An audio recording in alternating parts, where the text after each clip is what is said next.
अस्सलाम वालेकुम व्यूअर्स। आज मैं आपको इलेक्ट्रिक कार्स के बारे में बताने वाला हूँ इस वीडियो में, और किस तरह से इलेक्ट्रिक कार्स पाकिस्तान की ओवरऑल इकोनॉमी को फ़ायदा दे सकती हैं फ्यूचर में।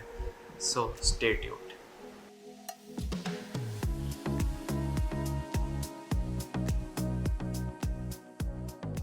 फर्स्ट स्टेप जो है इन एडॉप्शन ऑफ इलेक्ट्रिक कार्स इन पाकिस्तान वो है कि आपके चार्जिंग स्टेशंस का नेटवर्क।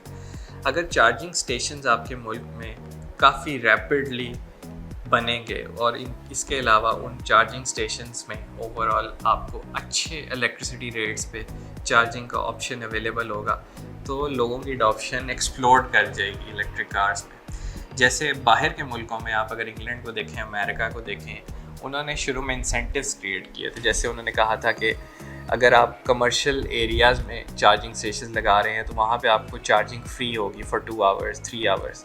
उससे ये हुआ कि लोगों ने इलेक्ट्रिक कार्स ख़रीदनी शुरू कर दी और उन्होंने कहा हम 2-3 घंटे यहाँ पे फ्री चार्ज कर लेंगे। उससे फ़ायदा ये हुआ कि इलेक्ट्रिक कार्स की सेल्स बढ़ गई और ओवरऑल लोगों को भी फ़ायदा हुआ, क्योंकि उन्हें सब्सिडीज़ मिल गई, उनकी इन अ वे फ्री उन्हें राइड्स मिल गई और उनकी एनर्जी की कॉस्ट्स कम हो गई।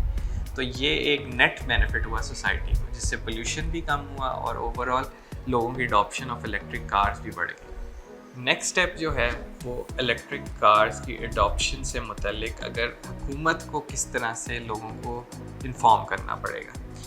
अगर हुकूमत पॉलिसीज़ क्रिएट करती हैं इलेक्ट्रिक कार्स की प्रमोशन में, उसमें एक पॉलिसी ये भी हो सकती है जैसे कि अगर आप इंपोर्ट ऑफ इलेक्ट्रिक कार्स के ऊपर टैक्सेस कम करते हैं।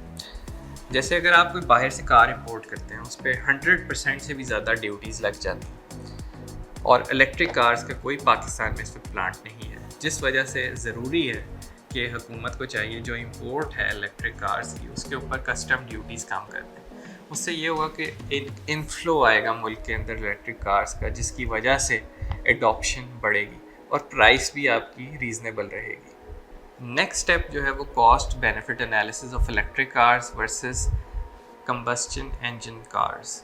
अब इन दोनों को अगर आप कंपेयर करें, इलेक्ट्रिक कार्स को और गैसोलीन कार्स को, इसमें जो ओवरऑल कॉस्ट है इन वे ऑफ इलेक्ट्रिक कार्स वो ज़्यादा है। जैसे अगर आपकी एक गैसोलीन कार है वो आपको मिल जाएगी 40 लाख की, एक इलेक्ट्रिक कार 80 लाख रुपए की है।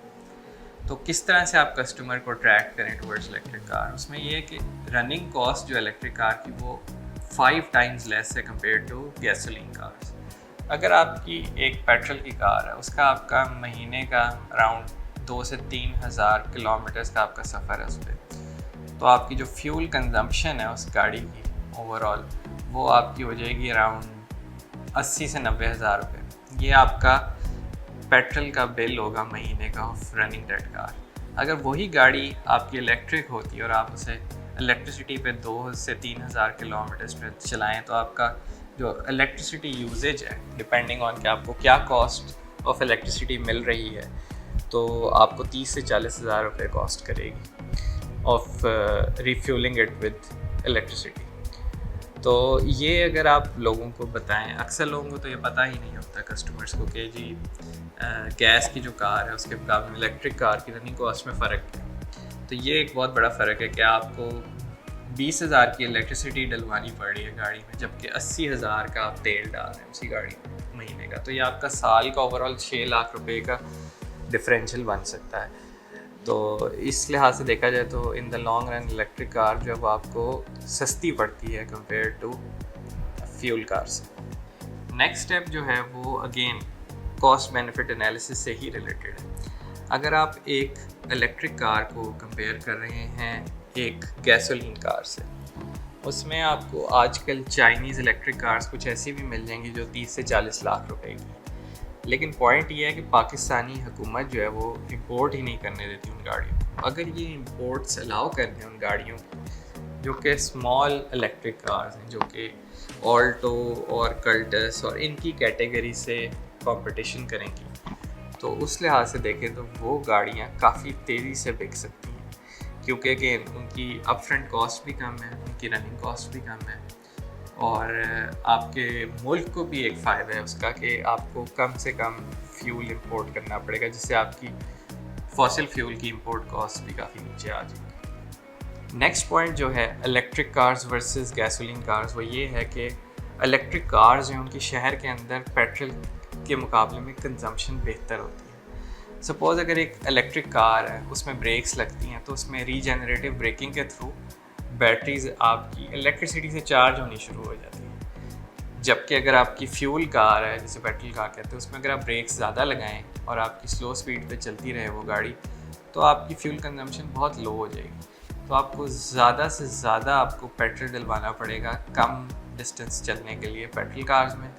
जबकि इलेक्ट्रिक कार शहर के लिए आइडियल है। एक तो उनका पोल्यूशन कोई नहीं होता क्योंकि अगेन एमिशन ज़ीरो हैं। उसके अलावा सेकेंडली उनकी कंजम्पशन भी बेहतर है क्योंकि जब आप ब्रेक्स लगा रहे हैं तो बैटरीज ऑटोमेटिकली रिचार्ज हो रही हैं, तो आप इन्वायरमेंट को भी फ़ायदा दे रहे हैं, प्लस आप एनर्जी जो है कंज्यूम भी कम कर रहे हैं in terms of electric cars within a city।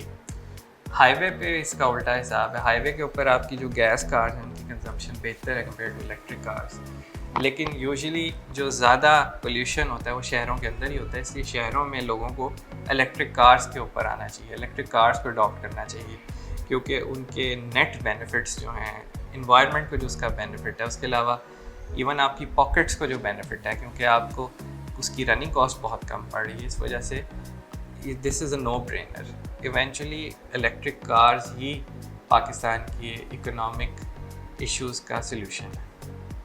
And में मैं आपको कहूँगा कि अगर ये वीडियो आपको पसंद आई है तो लाइक करें और उसके अलावा शेयर करें अपने फ्रेंड्स के साथ, ताकि हम इलेक्ट्रिक व्हीकल्स का जो रेवोल्यूशन आ रहा है उसमें अपना पार्ट प्ले कर सकें।